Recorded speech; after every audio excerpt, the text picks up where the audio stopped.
Thank you. Good morning, everyone. It's great to be here. And I gotta say, I really enjoyed reading Fuzzy Mud.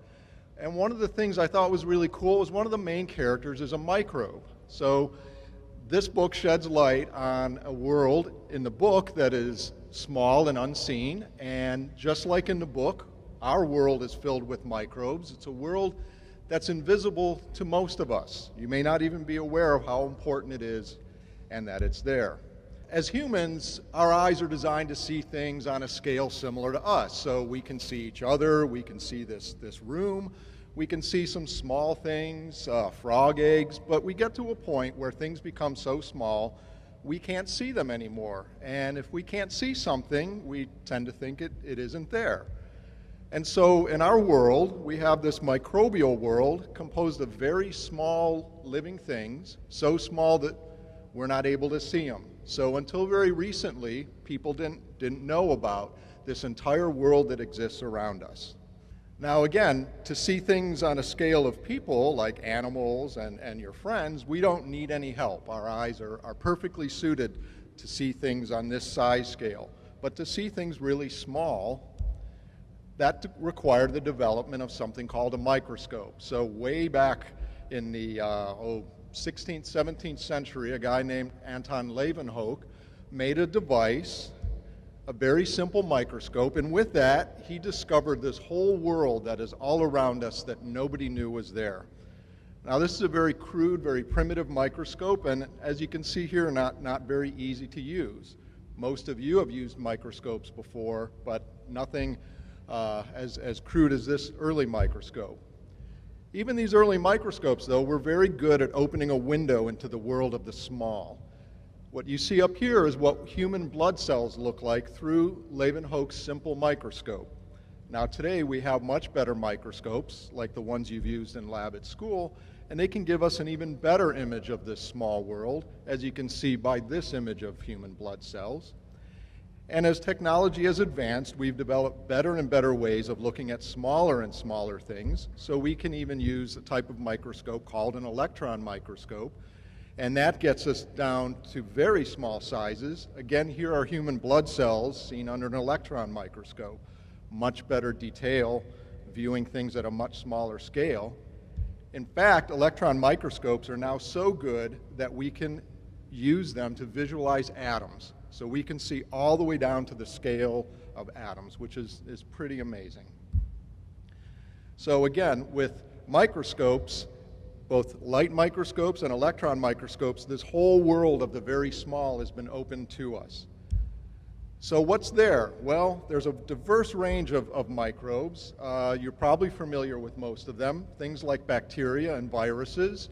You may know of those because they're very important in human diseases like the flu or food poisoning. But there's also a lot of other microorganisms that don't get as much attention, usually because they don't cause harm. So a lot of protozoans, things like amoebas, algae, which makes the water green, fungi, things like yeast. So there's this whole diverse world out there. How does that impact us? Well, some of these microbes do things that we consider to be good. And since we all like to eat, microbes are very important in many of the foods that we enjoy. For example, if you had yogurt for breakfast this morning, bacteria turned milk into yogurt. If you had a toast this morning, yeast was used to make bread.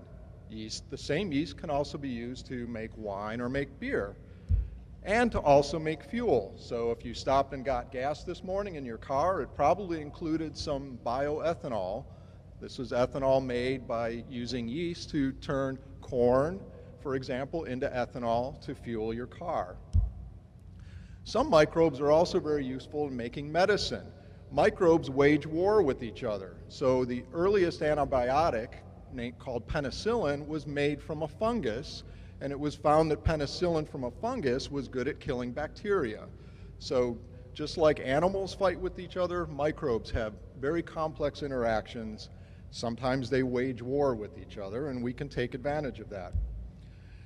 And lastly, probably not a very glamorous topic, but as people, we generate a lot of waste, and bacteria and other microbes are very important in allowing us to manage that waste and keep our environment clean. So in this context, microbes are seen as very good.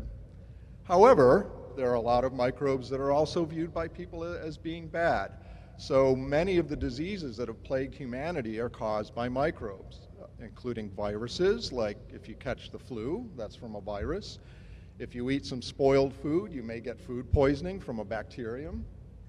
If you've ever gotten athlete's foot, that's from a fungus that's living on your feet. You may have heard of malaria in tropical countries. That's caused by a protozoan.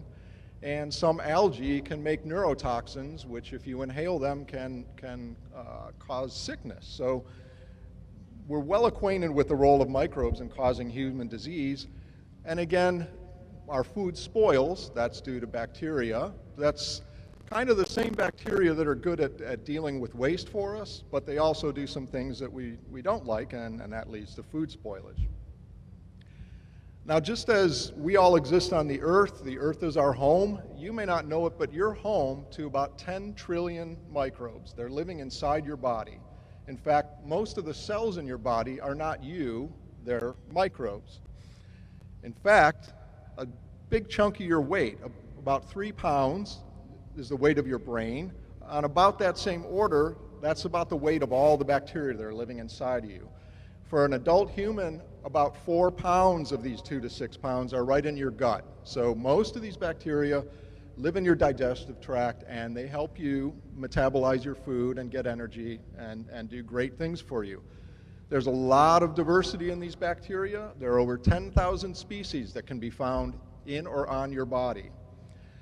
And these organisms represent the potential to do a lot of things. Most of the genes in your body are genes present in these microbes, not the genes of your own cells. So these microbes are really important in human health, and we're discovering more and more about this every day. One of the interesting findings in the last year or so has been that certain bacteria in your gut can lead to you becoming obese. So obesity may not be just about what you're eating, but what bacteria are living inside of you. So in the book, we heard about this organism called an ergonym, and when you read a book, you think, well, is this real, or is it something the author made up? And actually, a lot of the characteristics of the organism in the book, the ergonyms, relate to microbes that are in our world. And one of the key features of the ergonym was something called exponential growth. So it grew very fast. Each time it splits, it doubles, and very quickly the fuzzy mud started taking over the forest. So bacteria and other microbes in our world can also grow at an exponential rate.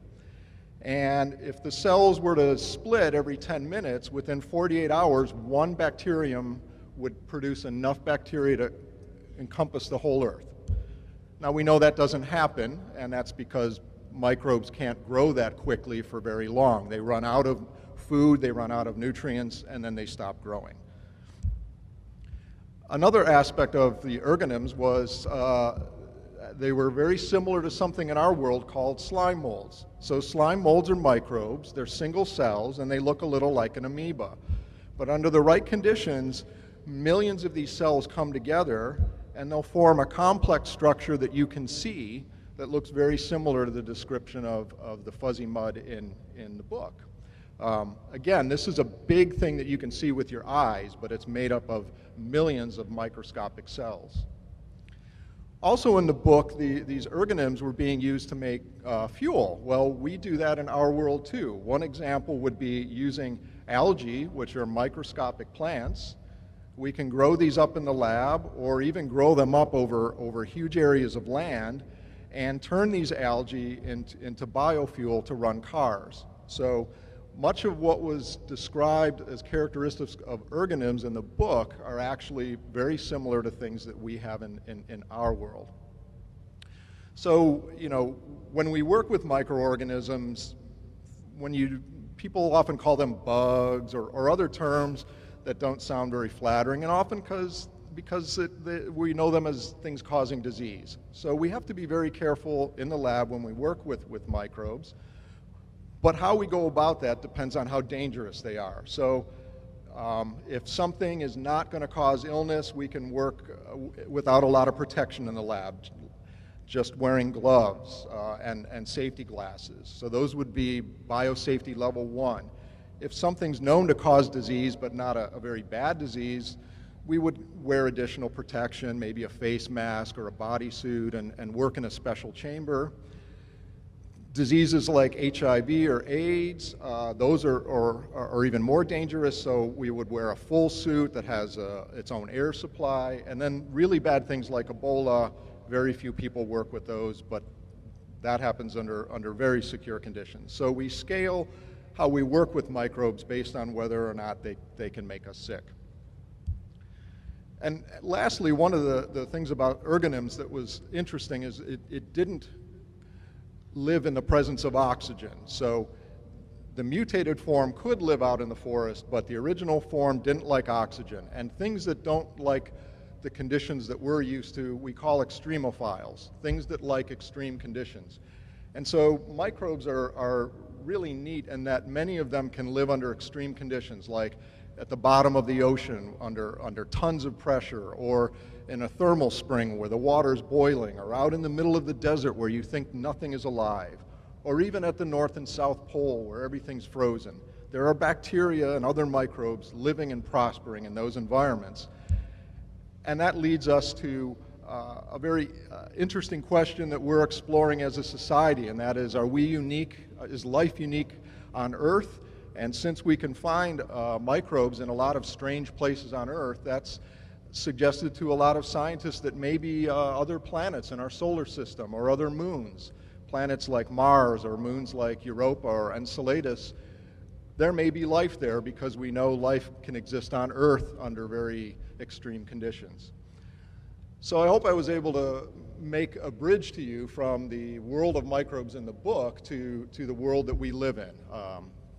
Microbes are all around us and a very important part of our daily lives.